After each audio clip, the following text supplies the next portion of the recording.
What's going on, guys? Welcome back to LOI Fan TV. I hope you're all keeping very well. We are less than 1 week away from the big kickoff on Friday night. Cannot wait. Let me know down in the comments below if you're going to a game on Friday night and which one. We might be doing a fan cam and reaction video. Bringing it back. If you want to see us bring those back as well, we'd appreciate it if you could drop it in the comments as well.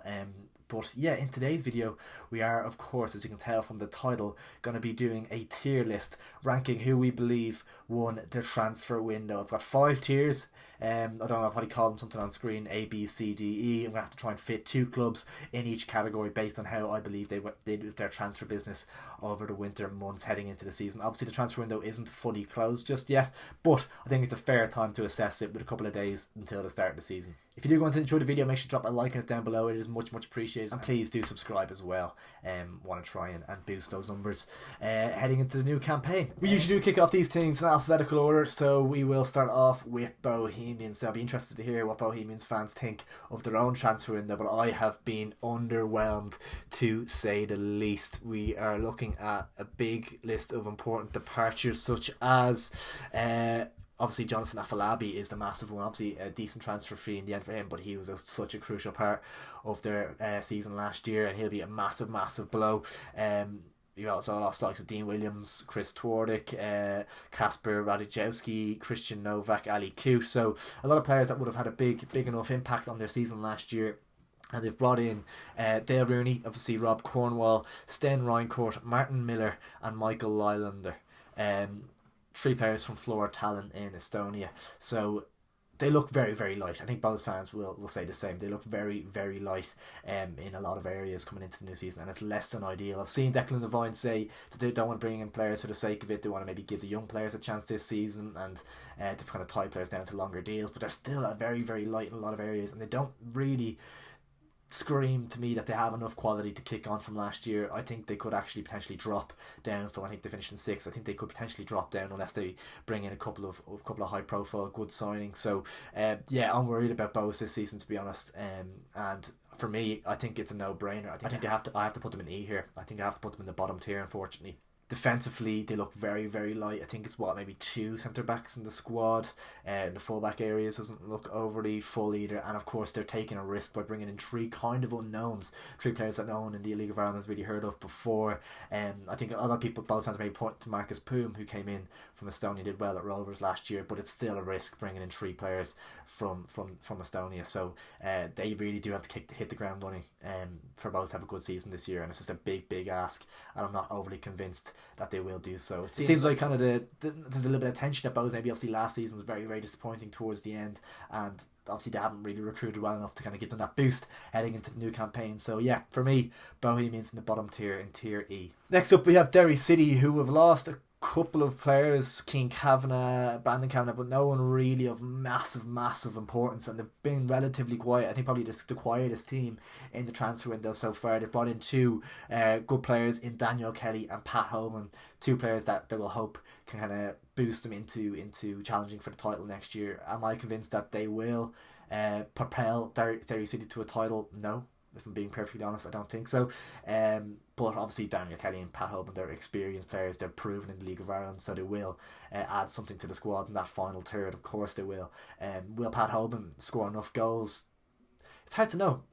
I'm not overly convinced that he will. I think he'll hit double figures, but will he hit that 20 mark, 18 mark to really kick Derry City into that title race? I'm not overly convinced, to be honest. So for me, Derry, of course, they're solid signings. I'll have them in C. I'll put them in C.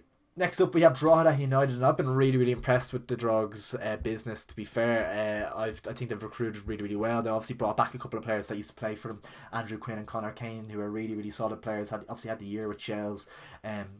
Maybe didn't go as planned for those 2 lads, but I think they're really solid players, and just because they didn't make it at Shells per se doesn't mean they can't kick on with Drogheda. I think it's really clever business bringing them back. Jack Keeney will be a good signing. I think Franz Perot is a fantastic bit of business. He was wanted by a lot of teams in the league, so I think it's a perfect stepping stone for him to maybe get a move the following year potentially. But yeah, for Drogs this season, I think he'll be a real standout player for them, and I'm really impressed with that. A couple of other players that I'm not overly familiar with, a couple of lads on loan from Lincoln City.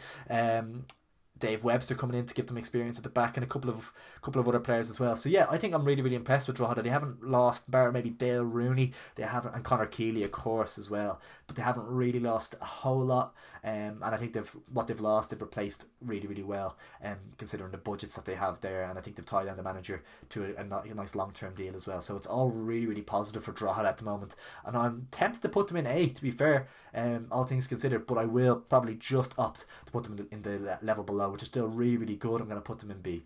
Next up, we have Dundalk, who have got busy in the last couple of weeks. Obviously, I've kind of mentioned a couple of the departures they had already in Pat Hoban and Daniel Kelly. They've also lost the likes of Darragh Leahy, Keith Ward, John Martin, Robbie McCord, players that have kind of been in the first team and in the squads and kind of big parts of the club for the last couple of years. So a lot of big players lost, and a lot of the players they brought in I'm not overly familiar with.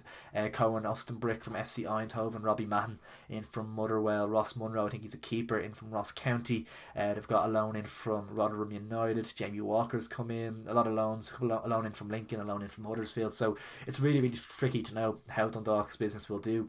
Obviously, it was kind of similar enough last year, looking to the English market for players, and a couple of them did really well. But yeah, I'm not overly impressed, I wouldn't say. No kind of LOI guarantees really. Obviously, I think Stephen O'Donnell has nice experience from dipping into that English market with maybe Alfie Lewis at Pats, who he got in and did really well for Pats. So he's obviously looking into that market again to kind of replicate that. So it's going to be interesting to see how Dundalk get on this season. But I think in terms of the players they've lost, the LOI experience they've lost, and the kind of unproven players they've brought in, I think they have to go into D, I would say, the 4th tier, just because I'm not overly convinced, and it's just the experience. It could definitely prove me wrong, but I think going off what we know at the moment, I think we can't put them any higher than that, I don't believe. Next up, we've Galway United. Now, Galway have kind of gone about their business quietly enough. They've got it done early, and they've kept hold of the majority of that squad from last year, which will be crucial for them. Kind of that consistency. Obviously, they had a fantastic year last year, and they'll be looking to kick on and stay up this season, which they're more than capable of doing, I believe. They've brought in a bit of experience in Gary Buckley. Carl O'Sullivan knows the league very well, and from Sligo Rovers as well. Leo Gax from Kerry, Patrick Hickey from Athlone Town, a couple of first division players that they've obviously were impressed by last season that they're bringing with them. And then a couple of players I'm not overly familiar with: Tom Costello, Joe Wright, Janet Isua. Not overly familiar with him, so it's gonna be interesting to see how they do it next season. I'm not blown away. I'm not blown away by the business. They haven't gone and got blown a load of money, which is probably the right thing to do. I think they probably could do with maybe a season, consolidate, earn their place, earn their right to be in the Premier Division, and then kick on from there. And John Caulfield, Ollie Horgan know the players from last season. They know how to get the best out of them. So I trust them that they will be able to have a good fight and a good chance at staying up next season. But in terms of the business, yeah, it hasn't blown me away. I'm kind of drifting in between the C and the D category here. I'm gonna put them in D for the minute, but potentially move them up. But I know a lot of teams to come have done really good business, so that is why I'm putting them in that 4th tier alongside Dundalk. I think, but I potentially could slip them to C. I'll see how the video goes.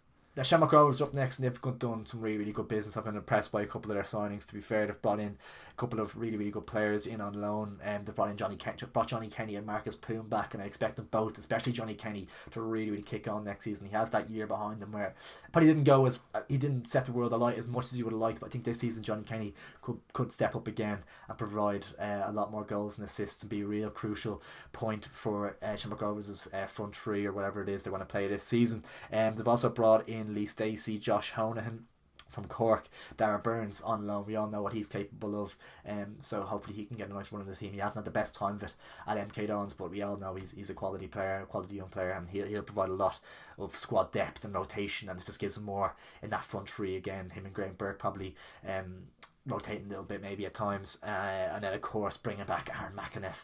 What a coup that is. It's a great sign. We all know he's a top player, really good midfielder, and to get him back in, it's going to be a huge boost to them. Just the options they have all over the park. It's hard to see anyone really topping Rovers this season. Again, unfortunately, in filming this the day after the President's Cup win, where they looked really good last night, I think they had about 6 players 6 players missing, 6 first team players not available. So a couple of good young players coming through as well. But yeah, Rovers' business really, really strong. Again, haven't really lost too many. Lost a little bit of experience. Ronan Finn leaving. It'd be interesting to see how the dressing room dynamics are after that. Sean Gannon, of course, as well. But no one you'd be overly worried about from a Shamrock Rovers perspective. So yeah, impressed by them. I'm probably going to slip them on between A and B for these now. The first and second tier. I think I will just about pop them into tier 2 because I think I know the 2 teams that I want to put in tier A. But really impressed by Rovers, and a couple of good loans in. Maybe you want to meet kind of more permanent deals, kind of build the squad a bit more for the future.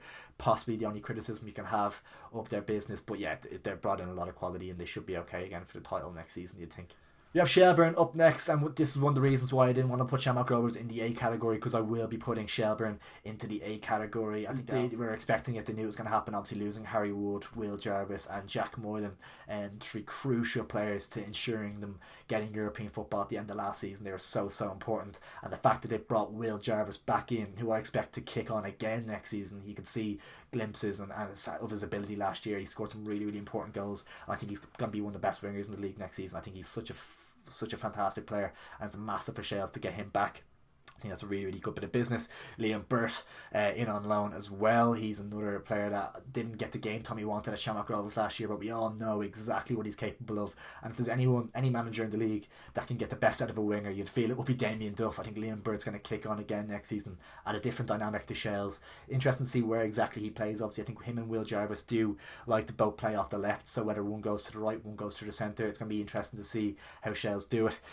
John O'Sullivan coming in, he's a big point to prove. He'll not let down Bohemians, but he came in there on big money and didn't really deliver what he needed to do there, and both fans probably have a sour taste in their mouth when it comes to John O'Sullivan. So Shels will need to kick on for Shels, but again, Damien Duff factor there. I think he loves those kind of players that maybe the opposition fans don't like, but that kind of suits the Shels way at the moment, doesn't it? Really, everyone hates us, all that kind of narrative. So I think that could fit it perfectly if he does well this season. It could be perfect for that. A real point to prove, which is great. John Martin coming in, it's kind of underrated. I think how big a signing that is. I think he was really, really good for Dundalk last year. I think he'll be a solid signing for Shels. Lorcan Healy providing some backup in the goalkeeper department. Dean Williams coming in to compete with Sean Boyd maybe in that striker area. Sean Gannon and Keith Ward coming in. So much experience, League of Ireland experience, European experience as well, which is crucial for Shels. Of course, they do need that. It's a young squad. Having that will give them a huge boost in the dress, on the pitch, off the pitch. It's going to be massive for them. And I was just looking at Shels' forward options now. I was really, really worried about him when Moylan left. Of course, he was phenomenal last season. Harry Wood kind of playing in midfield or up front last year as well. So I was really, really worried. But if you look at the front line, you obviously have Liam Burt, Will Jarvis, Sean Boyd, Dean Williams, Matty Smith to come back, John Martin, whoever. There's so much depth now in that front area, which is something you couldn't really say at Shels the last couple of years. It's always been kind of bringing a youngster off the bench or something, and a lot of injuries and stuff. So having Boyd and Matty Smith back as like 2 new signings, they'll add a different dynamic to the team altogether. So it's going to be really, really interesting for Shels next season. I don't envy Damien Duff picking a front line out of all those players available, but for me, Shels have done really, really well in their business. They've done it early as well, which is crucial. Duff does like doing that. He has form for doing that. So yeah, for me, Shels a top tier for me. Next up, we have Sligo Rovers. They've brought in a lot of players. Obviously, Ed McGinty coming back is massive. It's massive for Sligo. Huge signing. Conor Malley in from Dundalk, who I think will be a decent signing for them. J.R. Wilson coming back. Not coming back, but joining the club is a good signing. I think he's a solid League of Ireland player for where Sligo are at really at this stage as well. I think it's a good signing for them. Simon Power coming in. We don't all know, but obviously he was at Shamrock Rovers. I know a bit about him. He's very explosive. He's very quick. Hasn't had the best luck with injuries, so he'll be looking to really turn around his career really, and it's a perfect place for him to do that, I think. So I think that'll be a good signing, but it doesn't really scream amazing business to me. A couple of nice players brought in, but it doesn't scream that they're going to kick on this season, I don't think. And they've lost a lot of experience in Greg Bolger and Gary Buckley. Carl Sullivan's left as well. So yeah, I'm a little bit worried about Sligo this season in terms of where they're going to finish. I am impressed by it. McGinty in particular, I'm really impressed by, because I would have thought a Shamrock Rovers or something could have gone in for him, to be fair. This one hurts because we're kind of running out of spots here. Obviously, We have D taken up, which is where I ideally probably would put them. I don't think they've been strong enough to get C. I don't think I can kick Dundalk or Galway down to E, so I'm going to have to put Sligo in E, which I don't think is probably fair. They probably deserve to be in D, but they haven't blown me about their business, so I'm going to keep them in that bottom tier, I think, alongside Bohemians. Next up, we have St. Patrick's Athletic, and they've been really, really impressive with their business so far. I'm going to kind of ignore the President's Cup game because they weren't great at all in that one, and I'm worried about the goalkeeper as well. He didn't look good, but obviously for his game nerves, he needs to sort that out though. Marcello Pitaluja from Liverpool on loan. He doesn't look quite as good as the keeper they have on loan for Liverpool a couple of years ago. I can't remember his name. But they have brought in a lot of quality. Brandon Kavanagh, King Kavanagh in from Derry, 2 great signings. Rory Keating, one of the players nominated for Player of the Season last year.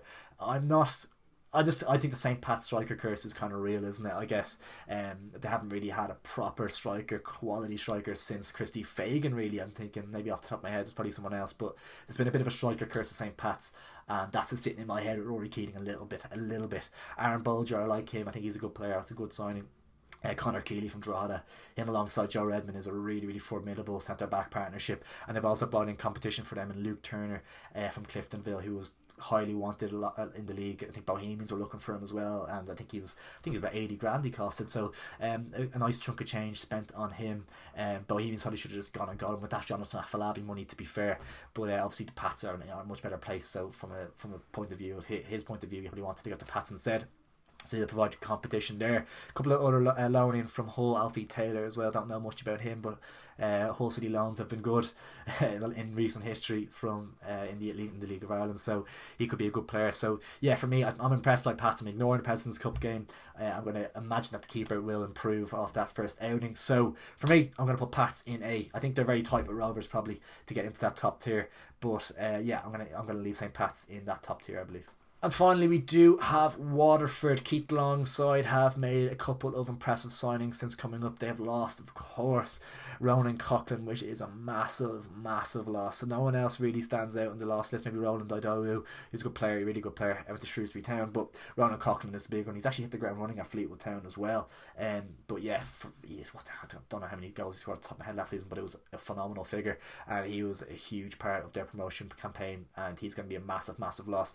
Interested by the replacement though. Padraig Amond coming back to the League of Ireland is going to be fascinating. He is 34, 35 now, but if there's one thing we know about him, if you followed his career at all, he scores goals. If he can stay fit, he will be huge for them in trying to stay up the season, and I think they might have just about brought in enough to potentially give them the chance to do so. Robbie McCourt and Darragh Leahy, just while being quite relatively young still, I think they're mid-20s, have a lot of League of Ireland experience. Both have the League of Ireland experience from Dundalk, so and other clubs as well. So I think they're 2 solid signings, and Keith Long knows them both from his time at Bows, I think, as well. So I think they'll be good signings and players Keith Long can trust off the bat. Ben McCormack coming in from St. Pat's with a big point to prove. He was one player in the last couple of years that has been coming through the ranks of Pat's, really, really highly touted, one of their best young players, and never really quite got that breakthrough, which he probably deserve more opportunities at times, but it's just hard to get into that side when they're so consistent. You have Chris Forrester and Jamie Lennon in front of you, really hard to break in. So I think he's going to be a quality pickup for Waterford. A Ruby coming in from Michelle's, I only saw glimpses of him last season, but yeah, he's another good young player. I think he could be a good option for Waterford as well. Kasper Radikowski, we saw he was at Bohemians last season. 5 out of 10, 6 out of 10 season from him probably, but I've seen a lot of Bohemians fans saying they should have gone and got him back, especially with the predicament they're in now. They should have gone and got Kasper back. So Keith Long obviously was keeping an eye on him and saw enough to bring him to the League of Ireland again. So yeah, Kasper in at Waterford, and he has that year of experience behind him, which will be crucial as well.